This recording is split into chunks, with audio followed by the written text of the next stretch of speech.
the Oklahoman's video studio, I'm Helen Ford Wallace with Parties Extra. This segment is brought to you by our sponsor, Party Galaxy. Vicki Clark Gourley, publisher and owner of Friday newspaper, Joan Gilmore, journal record columnist, and Peggy Gandy, social writer for Ion Oklahoma Online, are here today with us, and we are going to talk about parties. You all, welcome. Thank you. Enjoy being here. Well, you all, with all of us, we have about 100 plus years of party coverage. 100 plus. Party coverage. Way over that. You think so, huh? A little. So, we've been writing about parties for years. So, tell us what you do, Vicki. Attend parties. A lot of times we write about them beforehand because a lot of parties are for a charitable organization raising money for an arts organization, Boys and Girls Club. You know, there are all kinds of parties that are fundraisers. Dogs. We raise money for dogs. I personally chair one that raises money for cheetahs. That's really interesting. In the wild. And so that's what we do. We write about them beforehand, we go, we take pictures, and we write about what happens there. And that's great. And it's fun. You've been doing it for how long? 42 years. 42 years. But yes. you also... I started in grade school. As publisher of Friday, you also write editorials, you also write feature stories, you also write news stories, you write a lot of things. I do. We have a very small staff, and so you have to be able to run any machine that breaks down, write about anything, or haul the papers to the post office. We have to be mailed. You have to be able to do everything. And travel. You travel. Like do travel stories. That's good. And Joan?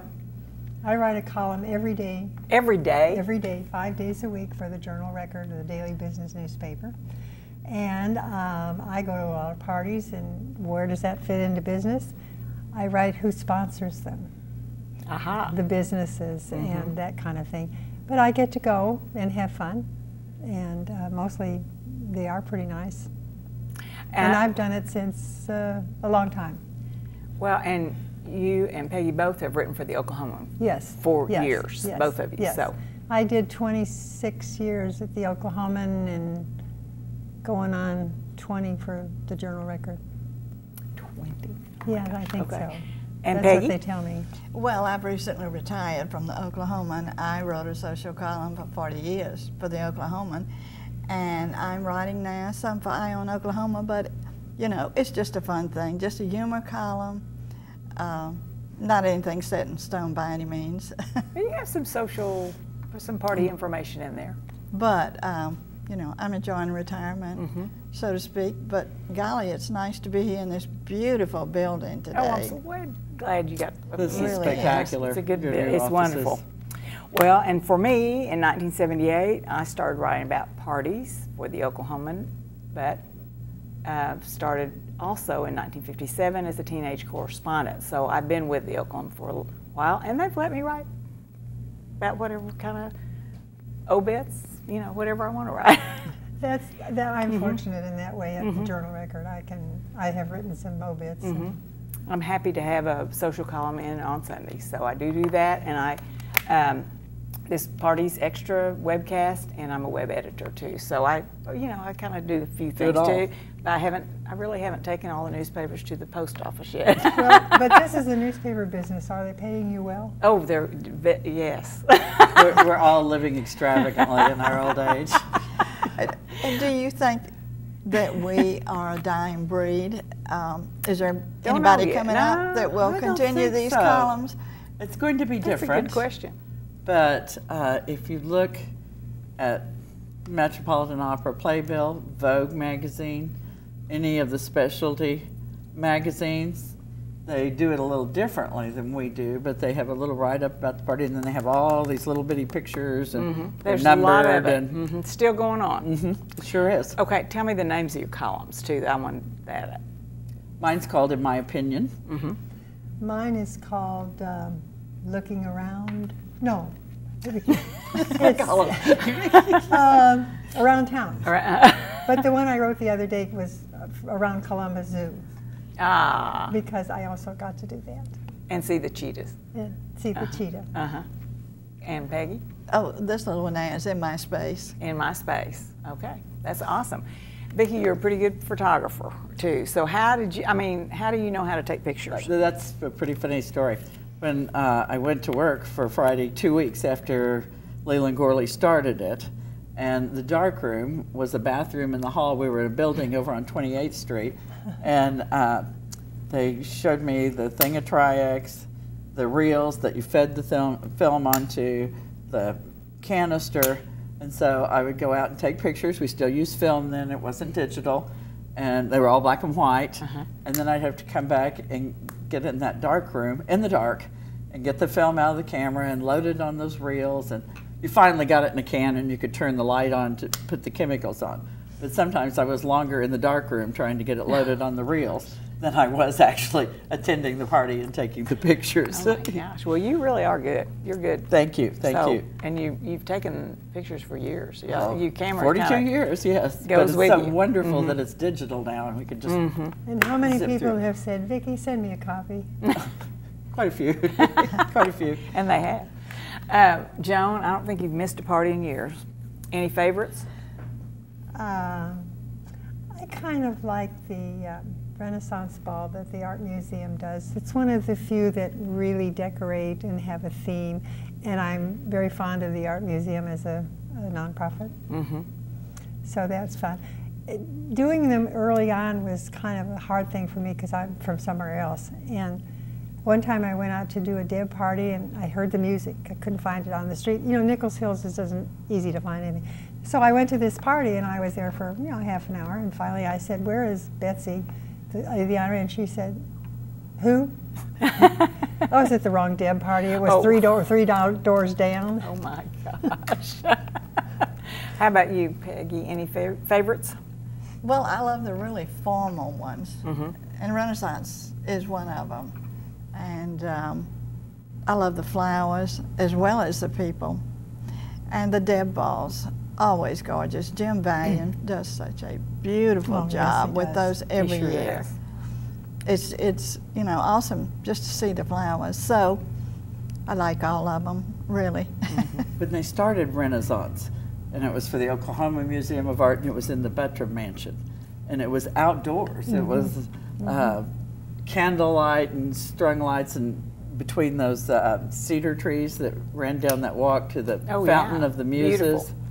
That was, I think, the prettiest party I've ever been to. The first few you know, years of if that. it was the least bit damp, the chair legs sunk went into right the down ground. in the ground. Oh my gosh, we've all And when seen you're them. trying to get up. I remember those.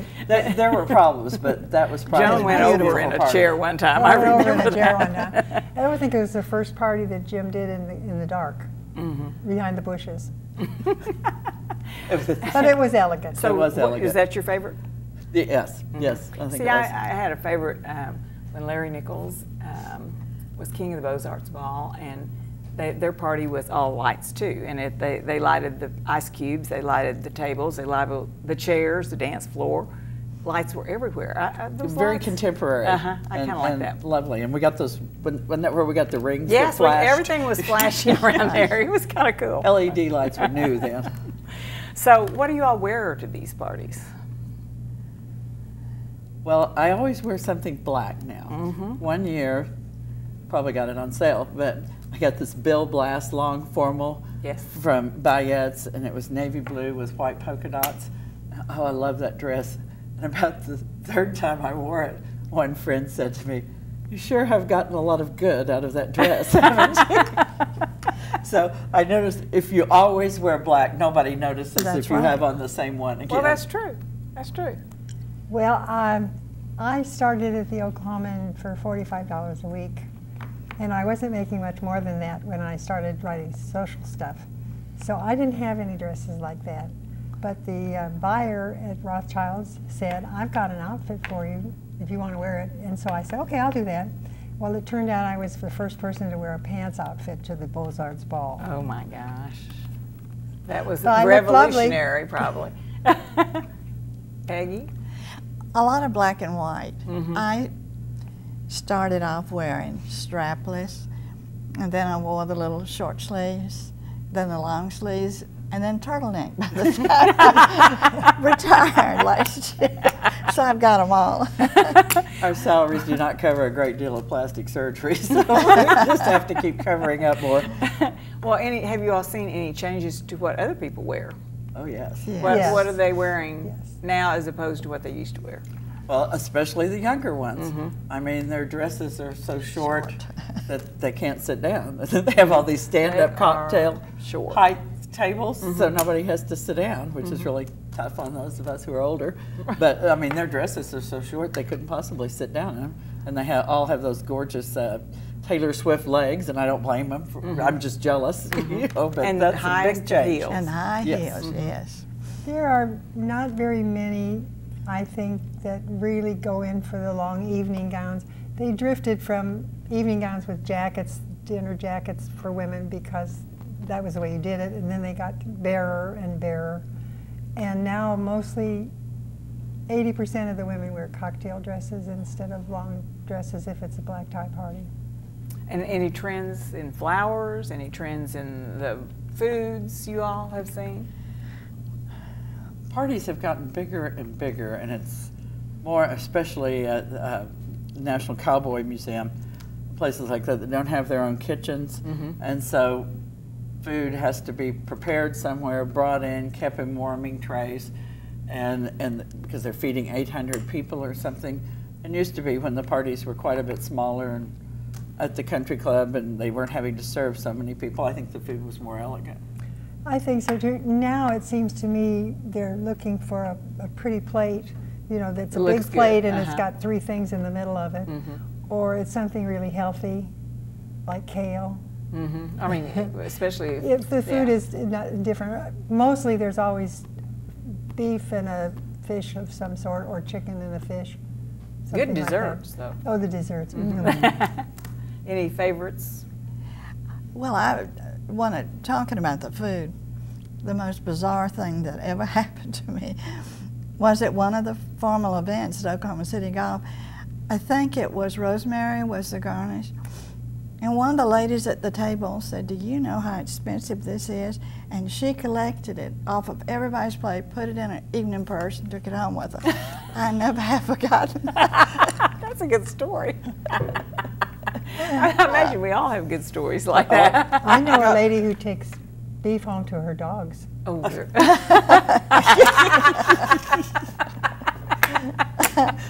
You always get this tenderloin, nobody can eat it. But I'll tell you where I learned that. There was a group, which will remain nameless, and at the time I went to those dinners, I thought they were all real old ladies. Now I realize they're probably younger than I am now. But they had them at the Silver Palm Room. That's how long ago it was, at Penn Square. Val Jeans. And the menu was always the same. They met monthly, and the dinner would always be the big cut of prime rib. And every lady there brought a decent-sized purse with tin foil and a plastic bag, and they'd all cut off this little piece and then put the rest of it in their bag, and I guess live on it for the rest of the week. I don't know. And you have a good story about somebody you were covering that said, "Don't write about me anymore." What? Oh, yeah, can I name her? Yeah, she doesn't care. Shan Samus. She's a great gal, great gal. This is a long time ago. And it was a formal ball. And I was writing in my social column, I would mention what ladies had on. And I went up to Shan and I said, "How are you doing today?" And I had my notebook, and she said, "Joan, if you write about my pink evening gown one more year." It's like my polka dot one. And I didn't realize. And that's what, ever since I have said to people, nobody remembers. They do, Oh, too. and then, did you ever have a problem when you said to somebody, "I love your dress, whose is it?" This girl said, "It's my sister's." That's changed. They don't always list the designers anymore. Well, with No. movie stars, the Yeah. red carpet, Yeah, they red do. carpet. Yeah. But they used to always, you'd ask them who the designer was. I or remember. whose dress is it. I remember Joan writing one time about a lady that her pearls broke. Oh, yeah. Tell that story. It was Marion DeVore. We were at Silks when it was hot and new and everything. The racetrack. And she, at the racetrack, and she had these pearls on. Well, they broke, and they ran down the steps, you know, because it's on the. And we all got them. The waiters got them, and all of us got them. And I wrote a little thing in my column about it, and I said she lost it and lost the pearls and how nice it was. She went to Ed Gaylord and complained that I wrote about it, and so people would think she was rich. That was a great story. I've got an opposite story, and everybody shall remain nameless, but it was a woman columnist that worked for me, and she went to cover a big wedding anniversary of some very wealthy people, and he gave her like 25-carat diamond or something. It was something huge that corresponded to their wedding anniversary. And then they said, well, don't put in the paper that that's real. So she wrote it up and said she had a faux 25-carat diamond from her husband. Of course, those people were not pleased at all because it was a real diamond. I love that. Well, Peggy, you've dealt with humorous stories too. You have, really, you make me laugh out loud when I read some of the things you've written. I just enjoy writing those. I was always delighted every time the Oklahoman would let me write one, like on Mrs. Santa Claus, or Mother's Day, or Traveling with Her, and stuff like that over the years. And that's my real love, you know. Well, you do make people laugh. Well, thank you. I used to love to write columns about that when my kids were little and would get me in so much trouble traveling. And then I realized once my kids were grown, nothing funny ever happened to me anymore. Miss Helen, what do you think was funny about anything you covered? It's all funny. It's all. Sometimes it is. Pick one. Let's see. I can't think of one just right off, but thank you for asking. I don't know. I think it's funny to go to the parties. Sometimes we all stay. Sometimes everybody leaves. Sometimes you have 4 or 5 a night. How do you all handle that? I mean, well, sometimes you go to the wrong one. Yeah. Or do you go to all 4 of them? Have you done that? When Don Kennedy was president of OG&E, and Mrs. Kennedy, Gertrude, was one of the grand dames of Oklahoma City, got this printed invitation to come for supper after the symphony, when they had Sunday matinees. So I trotted over there right after the symphony, and they welcomed me and got me a glass of wine, and we sat down and started talking, and nobody else came, and nobody else came, and nobody else came. And I thought, surely they didn't have an invitation printed just to have dinner with me. And finally, about 6:30, people started arriving, and I had just read Dinner After the Symphony and gone straight there, and it was at 6:30. So they were very gracious and never said a word about me coming 2 hours early. Oh, how funny. You were the press. They did not say anything. Yeah, and you had your camera. Right. And you had your camera. Anything you all want to add to that? You go to a bunch of them. Sometimes I see you at 3 parties a night. Well, sometimes I do. I went to one at Gertrude Kennedy's backyard, though I almost didn't stay the night. We were having a big fashion group thing, big fashion show, and it was out in the backyard. It's beautiful and all this sort of thing. Well, it rained the night before, and all the ladies were standing there sinking backward with their high heels into the dirt. It was the funniest thing. One went down so far she fell down. And Gertrude was so embarrassed and furious. So, and you've come, you I know you've seen a lot. Night after night. But you're so polite. Yes, I don't think I ever did make 4 a night, though. 2 or 3 was the most, and that was not, but you know, you end up almost insulting if you go to one and stay the first half. They think you're not having a good time when you leave. Or if you go the last half, they think it wasn't important enough for you to come, or that's how I saw it. They probably didn't give a hoot, but you know, that always bothered me. But the nicest thing is they're always glad to see us. Yes. I mean, and always very gracious. And I think people are understanding. You bet. That, you know, it's December, and there's 4 different open houses that night or something, and they're glad they were one of them that you came to take pictures. That's great. That's great. So what have you learned covering this beat? The people are very, very generous. We are so lucky to live in this city where people, most people that, whether they have a lot of money or not, they're very passionate about the Red Cross, about the symphony, about the ballet, and they work very hard on these parties and raise a lot of money for these organizations. That's right. Joni, what have you learned? I have learned that there are getting to be more and more nonprofits who are having galas and fundraisers and needed. And there are so many that are dedicated to kids. And that's where we need to do a lot of underwriting and that kind of thing. And so I'm glad that I can do something, even in my little column, to help nonprofits become more profitable. And the other thing you learned was the correct way to what? Use your silverware. You told me that. Count your silverware, how to do that. Mother taught me most of it, but I should name drop there. I happened to be having dinner with the Duke of Bedford, and oh, him. and the silver flatware was more than I could handle. But the waiter came in so Parisian way with a tray that you helped yourself, and I looked at it, and I looked at it, and I looked at which plate does it go on, and the waiter was. That's all I knew, which plate to use, what fork to use on which plate. So I learned a lot. I had to bring that up. So Peggy, what have you learned covering this beat? Well, on the light side, I've learned that almost no one knows which side their bread and butter plate's on. And if you don't grab yours at the beginning, somebody else's Pick one roll. And go for it. Yeah. But no, I have, like you said, Vicki, so many generous, nice people. I feel like they have stretched me enormously. You know, watching them, their generosity, their creativity, it's just amazing. And we usually learn something in writing about it, about every organization if it's a benefit, about the people. About the people and about what the organization does. Because, like you say, everyone has a benefit gala now. It's the people who go and donate the money is good. The businessmen who underwrite and don't go. People like us who go and make them sound wonderful. And usually they are.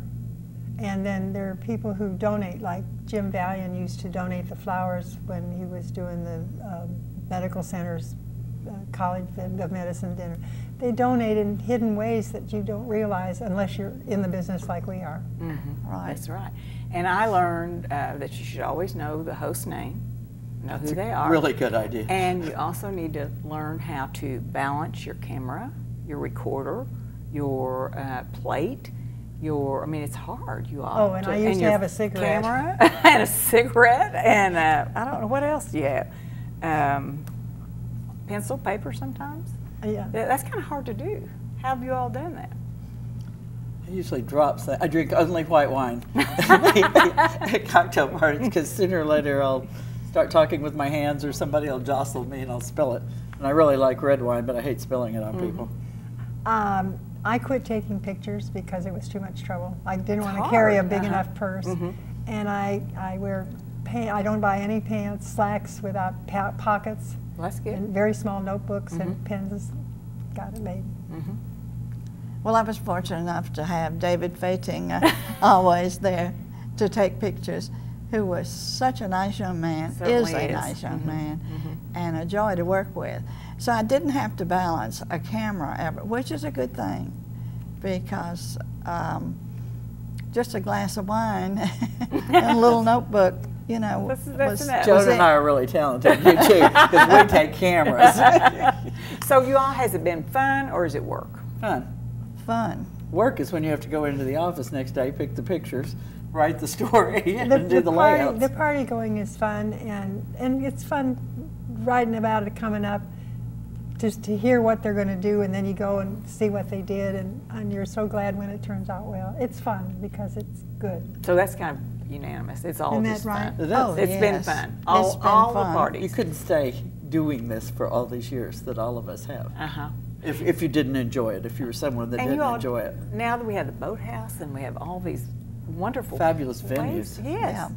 I mean, it really is fun. It's fun to see all this. It's a warm feeling to know that you helped some organization, and maybe it's somebody's 50th wedding anniversary. If they had a good time, we helped them. And when they get their picture in the paper, the ramifications they hear from old friends and all, and they really enjoy it. So you bring that kind of happiness to them too. You know, It really means something to them. it means something to them. Yeah. Well, so anything else you want to add about your party coverage or just parties in general? I just am envious of her because she has a whole newspaper to put her news in. And yeah, that's right. I thought about that. Well, found out a long time ago, 74 actually, when they started the paper. We do have stories in the paper, but the People magazine, sort of the trends were coming then, and people wanted to look at pictures and read who it was, and they didn't want 20 inches copy. And Peggy and I have been blessed with that too, because they wanted pictures here too at the Yes, Oklahoman. yes. They've loved the pictures. They love the pictures. Right. Well, and the Oklahomans always had good photographers. Fabulous photographers. Anything else? Well, I'm probably halfway home, think is something I wish I'd said, but I can't think of there's anything so else. many things going on in the city. It's so exciting. Whether you want to go to something for on a $20 budget or a $20,000 budget, That's there'll true. be a fundraiser for you to go to. You can get involved with a cause you believe in, and we'll be there to take your picture. Very good. Well, thanks you all for allowing us, all of us, to know a little bit more about you. You are and have been excellent in documenting the party scene for years. We salute you and wish you many happy days of reporting.